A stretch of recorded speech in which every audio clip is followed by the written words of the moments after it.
the docket against a lawsuit against Whole Foods alleging false advertising. The nonprofit animal rights group Farm Forward and 3 consumer plaintiffs claim that the popular grocery store chain promises that dozens of its beef products contain, quote, no antibiotics ever. You see the ad there. But the plaintiffs say that independent testing found trace amounts in meat that they purchased at Whole Foods. So let's bring in tonight's Legal Eagles. Nothing But the Truth podcast host, attorney Bob Bianchi, and Independent Women's Forum senior legal fellow, attorney Mailman. Welcome back, guys. How's it going, Shannon? Thanks for having us. Okay, let's go straight to Exhibit A. This is from the lawsuit. It says Farm Forward's product testing revealed that Whole Foods beef products contain pharmaceutical residue. Whole Foods animal welfare certified label is actually false, they claim, and misleads prospective purchasers. In tandem with Whole Foods no antibiotics ever marketing. To think that the meat comes from antibiotic-free cattle. As a result of this deception, Whole Foods is able to sell more beef products and at higher prices. What say you, May? Well, we have to remember what Whole Foods' role is here. They're not the ranchers. They're not putting antibiotics in their cattle. They are purchasers. They're the retailer.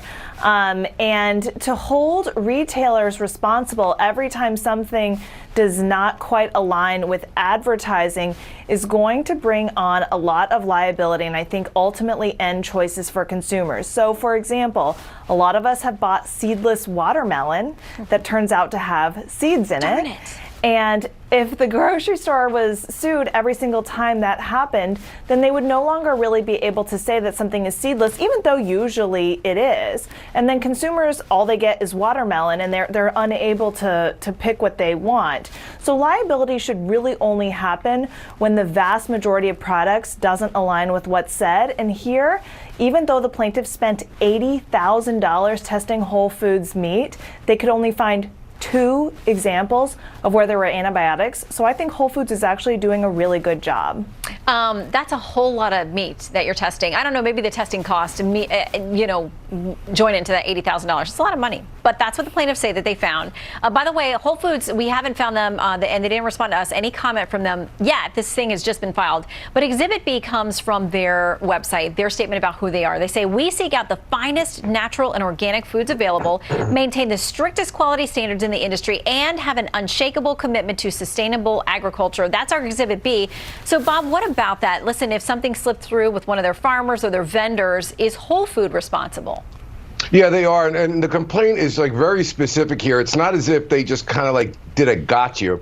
There's actually 1 in 5 in some studies that they're saying where they found either antibiotics and or anti-parasitic medicine in the product. So if you believe the factual allegations in the complaint, and they're just allegations right now, not only did they find these things in significant quantities, they actually alerted Whole Foods about it and are arguing that they did absolutely nothing about it. With respect to the idea about the retailers, the fact of the matter is you're responsible for those people that you have as retailers, especially when, look, we all go to Whole Foods for healthy food. We don't want antibiotics. We don't want anti-parasites. It's essentially saying the animals are not being raised properly. They're being raised in unsanitary conditions. And it also creates bacteria resistance. So if you get sick, the medicine that they give you at the doctor's office is not likely to work as well. So I think it's a problem for them, at least if you believe the allegations in this. They knew about it and did nothing about it.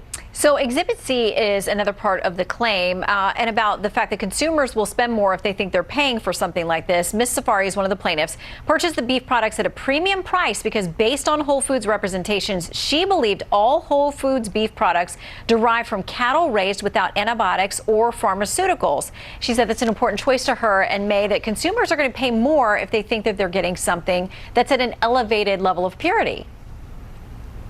Well, consumers are about to pay a lot more because what the plaintiffs want, besides millions of dollars, is basically for Whole Foods to do all of the testing themselves rather than rely on these third-party organizations that, give their stamp of approval. And so if Whole Foods is going rancher by rancher, package of beef by package of beef, that is going to be incredibly expensive for consumers. Let me get Bob in here for a quick final word. Yeah, they're not going to have to go package by package. And what they're going to do is if, in fact, those ranchers aren't doing what they're supposed to be doing, then they can bring them into this lawsuit and say they're the ones that are responsible for it. So Whole Foods has an answer, but that doesn't address this point. They knew about it according to the complaint and did nothing about it. All right. Well, we will see if Whole Foods responds to us or any of the other media outlets seeking requests for information on this lawsuit, and we'll track it. In the meantime, Bob, it is great to see you. And May, thank you for being with us tonight. Thank you, Shannon. Thank you.